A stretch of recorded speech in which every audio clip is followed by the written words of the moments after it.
All right, good morning, everybody. Welcome in. It is House Edge Live with John here from Casino Gaming Central. I'm in Las Vegas still for another couple of weeks or so. I took last week off, as you probably noticed. Hopefully, you noticed that I wasn't here for a week. Went back home to Seattle to see the family and stuff, and couldn't really stream from there. I only had my laptop and not my setup. I did have my office. Anyway, took a week off to do some traveling. Now I'm back. We'll do 2 weeks of shows down here. And then I'm back in Seattle again for probably for good. I'll be back down about once a month or so to Vegas to do some work and stay connected and all those kind of things. So anyway, let's get into it here. We're gonna finish up the series that we started a couple weeks back, and that was really getting into this idea of like, and again, it comes from a question from Joe from Master Journey, which was all about, when do you press, when do you shift strategies, that kind of thing. And there's a lot to unpack in there, and I want to get to that here in just a second. But before we do, your daily sort of reminder that the casinos sort of suck, and we're gonna go. Oh, geez, we went past over a whole thing here. The casinos sort of suck a little bit. Why am I not getting my freaking face? Hello, there. Is that right? No, there we go. My goodness gracious, it's almost like I know how to do this. The casinos kind of suck. I love them. I love to gamble. I think it's fun. However, they're here to take all your money, right? We know the drill. The casinos exist to bankrupt you, and they really, without remorse, right? They're just there to take it all. They don't give a rat's ass if you're on your last dime or not. They're there to take it. They have signs up for the gambling thing, but because they have to. That said, I enjoy the fight. And I think most of us that watch the show also enjoy the fight. So what I want to do always is kind of give us ways to have the fight, right? And we talk through the bridge concepts that were, put together by David at Casino Quest. And I think these things just kind of ring true for me all the time, which is this: the casinos got you for one principal reason, two actually, but one principal one is bankroll.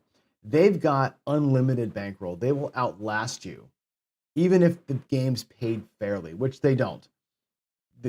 All the games have a built-in little spiff that the casino siphons off the top. So you'll bleed dry no matter what when things work out according to regular probability. But even without that, they have so much money that in the downtimes when the spike of the outcomes is kind of jagged, you'll run out of money, they won't. Right? So part of the bridge is understanding your bankroll, what you're bringing, what it can do, and how you're going to leverage it as you play. That's a really important piece. And we'll talk a lot about bankroll today, actually. Understanding how you sit with risk. Are you intelligent? And I don't mean smart as a smart person. I mean, are you intelligent about the games you're playing? Do you know the rules of the game? Do you know how the rhythm of the game works? Do you understand how to play blackjack properly with perfect basic strategy? Do you understand baccarat, how to read the roads? Do you understand craps, all the rules, bets, and everything else? Those are important things. Without that, your brain starts doing all this, and before you know it, you break discipline. You blow past the goal, or you never hit a goal, right? Your emotions get in the way.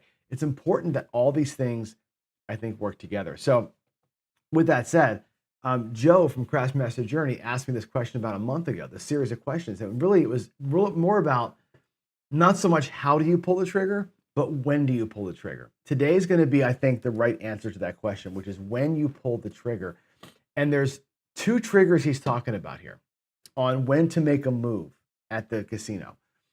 One is, do I ever switch a strategy? Am I playing some way that it's not working, right? Or it's more of a dark side play, let's say, and I want to switch over and jump into the hot roll, and I don't know when it's going to happen. When do I make the move?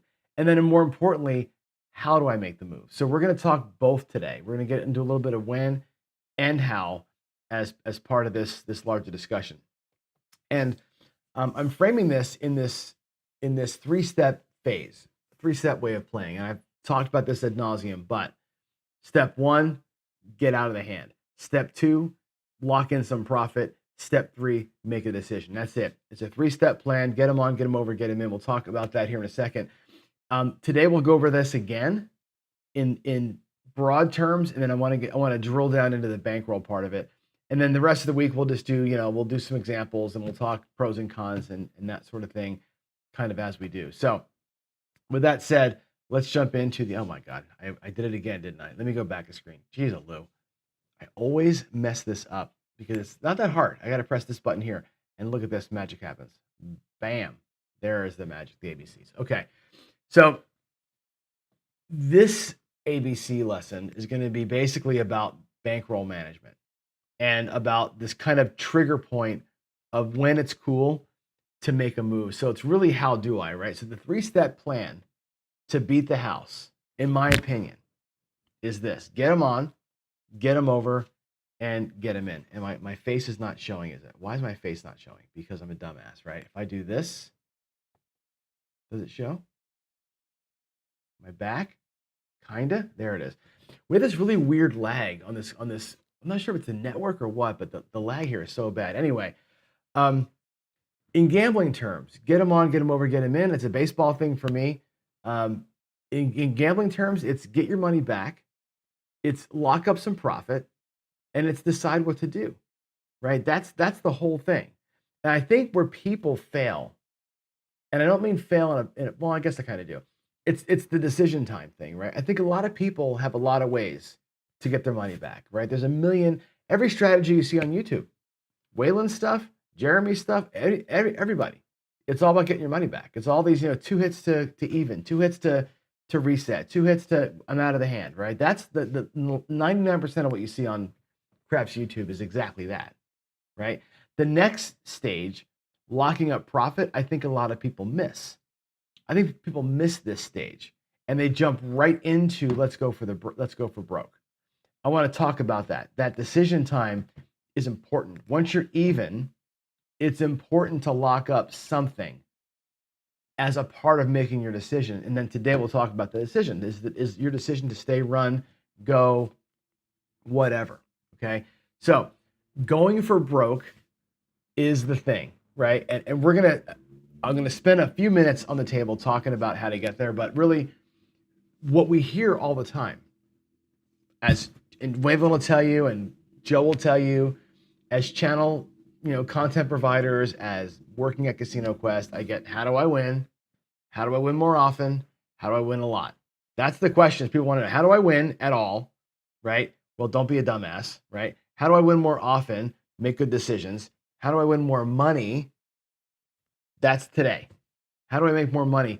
It's through aggressive betting. You can only make more money through aggressive betting or capitalizing. That's the only way to do it. You cannot same bet yourself to glory. You've got to do something additional to win more money. You can win more often, same betting and doing careful things, right? Ken calls it bump on a pickle, right? I'm not sure if Waylon has a word for it, but by sticking to your guns, you'll win more often. It's about what do you do then? And then could be walk away with what you got or find a way to lean in. So that's what I want to that's, I think, the topic I want to explore today. And to me, it boils down to this. There's this idea of budget tiers and gold tiers. And these are the questions that I want you to ask yourself during the runs, when you're looking at your rack. I got like a bunch of white. When you're looking at your rack and you're looking down saying, where am I? Am I up or am I down? How much am I up or am I down? Right? Am I satisfied with what I've got in profit? And where am I headed? Okay. And I'll relay a story to you. I had this happen to me just the other day. We were at Little Birds over at the Palms, and I had was kind of a up and down table, but I had the dice and I had a really good run. And my strategy worked perfectly. I did duck and cover, right? I got my money back. The next hit, I was up, and I had started the hand even. I had gotten some money back from another shooter, and I was literally when I made my move, I got 2 inside hits. I was up $9 for the session. And I said to myself, okay, the answer to the first, I am up or am I down? I'm up. How much? I'm not at goal yet, right? Am I satisfied with $9? No. Where am I headed? I'm headed towards my goal, right? I took a same bet on the next hit, $35 same bet. Now I'm up close to $50 on a $300 buy-in, okay? Am I up or down? I'm still up. I'm up about $50. Great. Am I satisfied? close to being satisfied. Where am I headed? I'm headed towards my goal, right? So I took a fourth hit.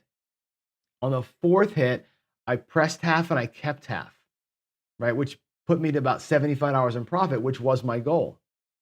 And then I had to answer the questions again. Am I up or down? I'm up. How much am I up? 75 bucks. Am I satisfied? Yes. That was the key part of it. In my rack, I had my starting bankroll and my goal, and I had money on the table. I am saying to myself, I am satisfied with what's in the rack. If I 7 out on the very next throw, I'd be okay to color up and walk away. Totally fine. I also could have decided to pull down what I had on the felt, which would have doubled my profit, and walked away at that moment. That's the decision time. Okay. I was at exactly my goal with a little bit extra out there on the table. So I was kind of over goal, if you think about it. And when you're over goal, you have a choice to make. And here's how this kind of works, right? The budget tier phase, by the way, is based on where you are in your bankroll. Because I was not at goal, I was not allowed to be aggressive, right? My budget tier said I'm not at goal yet. I was roughly even in the bank, play conservatively, get to my goal, work the table. Once I got to goal, my budget tier said, look, you're at your goal. Your budget is satisfied. You bought in with your budget. You earned enough profit with your budget. You're good. You're satisfied. Now you can decide to be aggressive or be extra conservative, pull back and go home. Okay. And that's where I think the goal tier comes in. Okay. Based on my initial goal, set a new goal. And here's the question. When I had my goal on my rack, right, my money back plus my goal, and I had about that same amount of money on the table, okay, I was technically double my goal. So the decision that I made in that moment, looking at the table, was I'm going to set a new goal. Okay. My rack already had my goal. And I said to myself, I'm satisfied with that. If I burn right here, I'm okay with what I've got in the rack. I am satisfied. However, I'm going to try and take what's on that table and I'm going to try and make another 75 bucks with it. That was what I decided to do. I tried to make a second goal with what I had out there. So I worked it really carefully, and I did. Tiny bit of a press, a little bit, but whatever. I got a couple more hits, and I doubled my rack. Now I got my 300 plus double my goal, plus I'm still playing. And at this point, I set another new goal, and the new goal was to change colors, was to start getting black chips. That was my decision. I was satisfied. I was really satisfied with my new goal. My third goal in that same shooter was me shooting, was now to change colors. You'll notice that as I went through that hand, right, I got even, was up $9, wasn't satisfied. Took a couple more hits till I got to, and I took careful hits. I did not press. I took careful hits to get to my stated goal. When I got there, I said, am I satisfied? Yes. Was I chasing loss from a previous day? No. So what was on the table was pure excess. And I decided to take the excess, be aggressive with it, and try and double my goal. And then we go, right? That was the progression that I took. So the when do you go? To answer the earlier questions, I don't go until I'm ready to go, right? Some people, and I'll show you here on the table in a minute, what I see people doing, right, is making that it's time to hammer the casino decision, I think, a little bit too early. So let me give you a little window here what I'm talking about. I'm going to go down to my table view here, and I'll show you exactly kind of where I was, right? And I think for poker players, Stinson, perfect. It's all the same, right? It doesn't matter what game you're playing; it's all the same. I'm going to show you in craps what I had done, okay? And it looked like this. We were here, right? We were at 110 inside. Pardon me. And actually, I was at lower than this, but I'll show you 110 because it's easy to deal. At 110, okay, and you all know the move, okay? Let's pretend that coming into this shooter, I was even, okay? Maybe this is the first shooter of the day, okay? In my case, I had fought through 4 or 5 shooters, and I was still about within $5 of being even, okay? And after my first hit, right, I took $35, I brought a number down to here, and I had 50 of my 110 back in the rack. I got another hit at $35. I took another number down. And I wasn't quite out of the hand yet. Okay, here's exactly what happened. Then the 5 hit. And the 5 hit for $14, which kind of, okay, whatever, $14 kind of sucks. Well, now I am out of the hand. There's my 110. My rack feels good. I got $4 in profit. Am I happy? No. So to answer your questions, am I out of the hand? Yes. Am I up or down? I'm up. Am I satisfied with $4? No. However, and here's the big however, it's not $4. It's $50, $60, $70, $84 that I have here. Okay. Decision one is this. That represented my goal of $75. I could take all this down. I'm up $75 and I'm off to the races, right? Or because I am a little bit up, I know I can play again. Do I keep on going? And what I decided to do was this. I decided to wait for another green hit. Okay, so what happened was, I think the 9 hit, and I did 15 for 1. I made the 9 look like a quarter. And then I think the 9 or whatever hit again for $35, and that one I kept. Now my rack was here to go to my story. I'm about 35, $40 up, whatever, right? That's damn close to my goal. That's about 4 hits in or so. The next green hit that I got, also, I kept the green and I pressed the reds. Now I've got 50, 60 and change, roughly. I think I had $9 to start the hand. So at this point, I was at $75. And I said, look, that was my goal. I made my starting goal. I got good money out here, right? I got another $100 sitting out here. I could walk with 175. I had the dice. I'm going to keep playing, right? I decided to keep playing. And at this point, I reset my goal, right? My bankroll said, I'm even, I'm up, I'm more than up. This is excess play. And I said, look, if I 7 out here, I'm coloring up and I'm happy with what this is. If I don't 7 out here, we're going to have some fun. My decision was to try and double this up. Let's make a new goal of $150.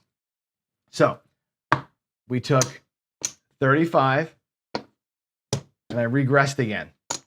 I took 35 here and I regressed this one. And now I've got my goal. Now I doubled up. That's exactly what I did. I slow rolled this damn thing and there's 125, there's 150 and some change. Now I'm looking at this saying, I hit my initial goal. I hit my extended goal. I'm for sure going home with that. I kept the whites over here because I needed to do some power pressing. And then I said, my third stage, after I was even, lock up a little bit, hit my goal, double the goal. And again, I'm slow playing this thing, right? I'm like 6, 7 rolls in. I'm still at like $10 bets over here, right? I'm not trying to crush the house. Now I'm trying to crush the house. Now I switched and said, I'm going to take these $3 for power pressing and I'm going to go and get me a black chip. Okay. And when the 6 hit for 35, it went to 60. And when the 6 hit again at 75, I'm sorry, for $70, not 75, for $70, right? I went to 90 with it. And again, I'm keeping money the whole time, right? We go to 90 and I kept some more money. I took the $105 and I did throw another 6, by the way. I took $105. I'm not at nickels, but I took the black chip off the table, right? Now I've got my goal, my double goal. I took a different color and some excess stuff over here. You can bet that aggressive side of John took over and we tried to get a purple chip next, right? I went for the next color, but I was already happy. I would have been fine when I had $75 in profit. I'd have been fine to leave then. The fact that I doubled it carefully, targeted a black chip, which I got, that unleashes the hounds, right? And I could have stayed and pulled. But to answer Joe's question from earlier, and again, I think Joe asked this question on behalf of a lot of people, which is, when do you make the call to go? And some people would tell you, what I did here was dumb. For a couple reasons. I think there are people here who would say, that was stupid. You should have took the money off the table and went home with when you had the double profit the first time. I could have that argument with you all day long. Some people would say, why did you regress a second time? to lock up that double profit. And I would say it was because I wanted to lock up that freaking double profit. That's why I regressed it, right? There are people who would say at 110, the minute I got out of the hand, I should have gone for table max, right? I know people like this, right? That the minute I was here, let's go back and reset everything. When I was at the point where I had my, let's get it all back. Sorry for the jumping around here, but when I was here and I had taken my first 2 hits, right? 35 and down, 35 and down. When I was here and I was essentially even, there are people who would say, well, you're not at your goal yet, but you got out of the hand. Effectively, I'm playing for free. This is the time to hit the gas, right? And where I was press and regress, same bet to get to my goal, and I kind of slow rolled that game for me, there are others who said, you know what you should have done? You should have done this. Went right to 60 when you're even. Take that 60, that pays 70, and go right to 120 with it and grab a black chip on that next one. I could have had a black chip earlier, way before I went there. That 6 hit 4 or 5 times. This guy's got a black chip on hit number 3. He's got his game. He's got his black. He's over goal, and he's got $10 excess. And he's playing out here already at black chip level. There are folks who say on a good roll like that, you should just lean right on in from the get-go. Their answer to the question of when is now. Their answer to am I satisfied even when they're not even yet is no, not satisfied. We're going to run, right? You can answer that, and I think Ken would say this, it's a you thing. When you want to be aggressive, for me, I like to build back. I like to save a little bit. I like to build it up. I like to build it up some more, and then it's time. 10 rolls in or 8 rolls in, whatever it was, I'll burn the 8 rolls to get to goal, plus goal, and then hammer time. I'll quote unquote waste the rolls, waste the time to get there. And if I'm playing blackjack, it's no different. Let's take a blackjack or a baccarat example. It's the same thing. Okay, if I go here, if I start out with 1, and let's say that I'm in for $300, right? And I'm betting 1 unit. We'll put it here in the comment. I'm betting 1 unit, okay? And I catch a win, and I add 1 to it, as I do, the 1, 3, 2, 4, and I catch a 3-unit win. Well, guess what? I'm back to even. There's my $75 goal, and I got an excess chip. Now, I could walk with 100, or I could start the process again, and I'm willing to risk part of the go home to start that process again. I'll take another hit. I might just take the parlay chance and keep my goal safe, or I might go in there one more time and try for one more 1-3. And if that wins, there's my goal. There's my second goal. And now I've got 2 units to try it a third time. That's how I work a bankroll. And when it then you can really hit it. Then you're looking for a 6-leg parlay or something crazy town, right? But you got to work your bank in such a way that you lock your initial, you lock up your first goal, you go for whatever your excess goal is, staying satisfied the whole time. If any time we bust, I'm okay to go home with $75.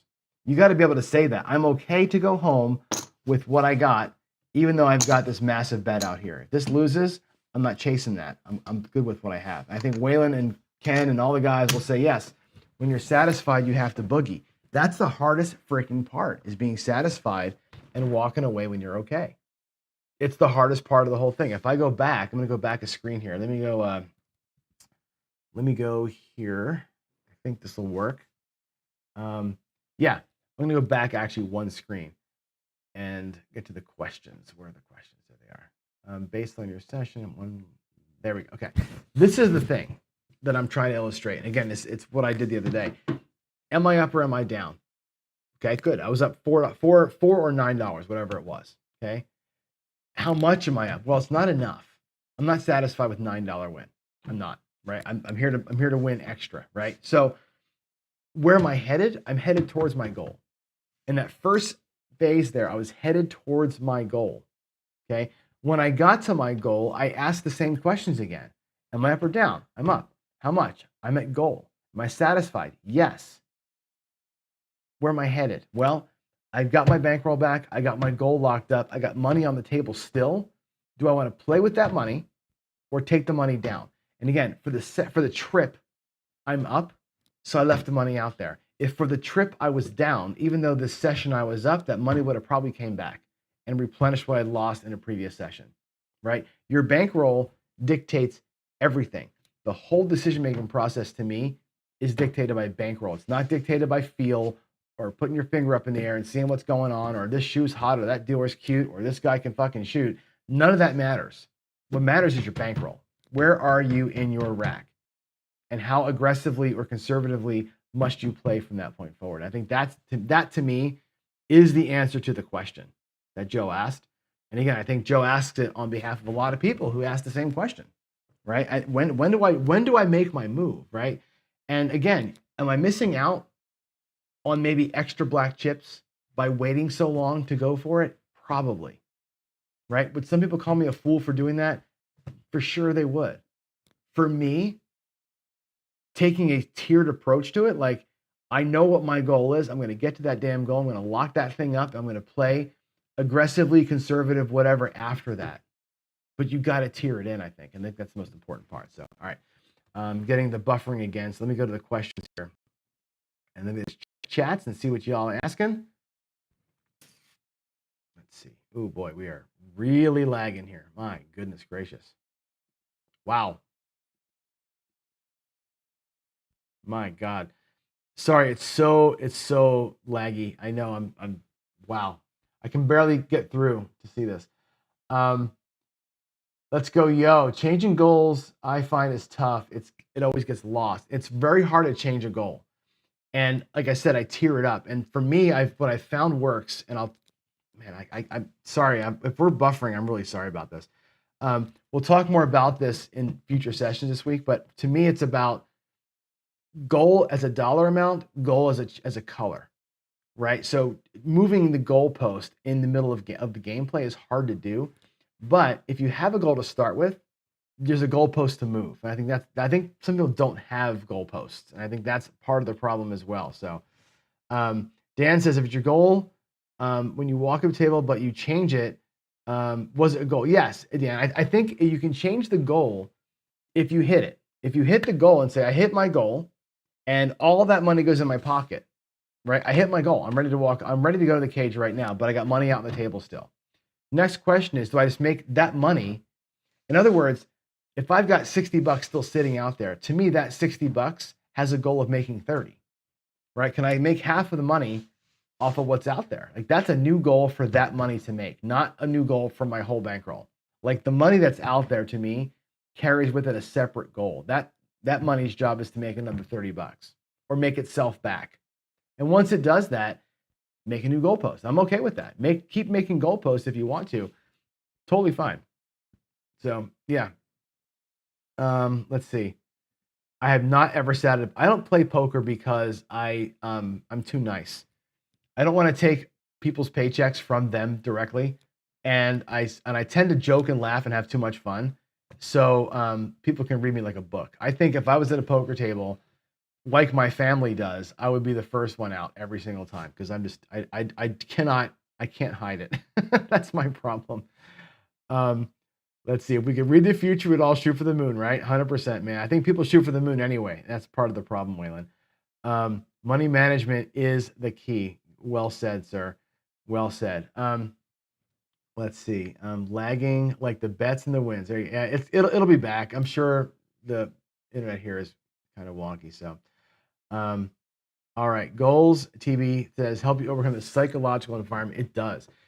To me, if I go back to the bridge statement, and I say this kind of a lot, and I think if you're new to the show, you'll appreciate this. If you're old to the show, I'm sorry, but the marriage of all this shit really matters to me. Like when you have a goal, it takes discipline to get there. Like goals feed the discipline. If you have discipline, your emotions aren't involved because you're just on target, right? When your emotions are involved, whatever intelligence you had goes out the window. When your emotions are involved, your risk goes out the window. When your emotions are involved, you'll torch your bankroll. But if you've got discipline to hit a goal, it just keeps everything in lockstep to me. All these things play together so perfectly, and you got to have it all to be a halfway competent gambler. You got to have it all. So, all right, guys. With that said, I'm gonna boogie. It's 8 o'clock. We are lagging, so we're gonna just get an end here. I will give you one more little acronym before we go, which is FOCUS. This comes from Lou from the AC crew. Focus, follow your plan, observe the conditions, control your emotions, understand the game, and stay disciplined. Stay in focus. And I will also say this, keep it simple, right? The idiots do admire the complex. The geniuses admire simplicity. Keep things as simple as you can. My strategy that I play, that little duck and cover I showed you, it's so freaking simple, and it just works. It's simple, and it works. It's easy to follow. I don't make mistakes, and it just does its thing. Whalen's Ladders. Easy, easy, easy. Simple, simple, simple. Don't make it more complicated than you need to. Hit your goals, play with discipline, and God love y'all. See you tomorrow. Bye.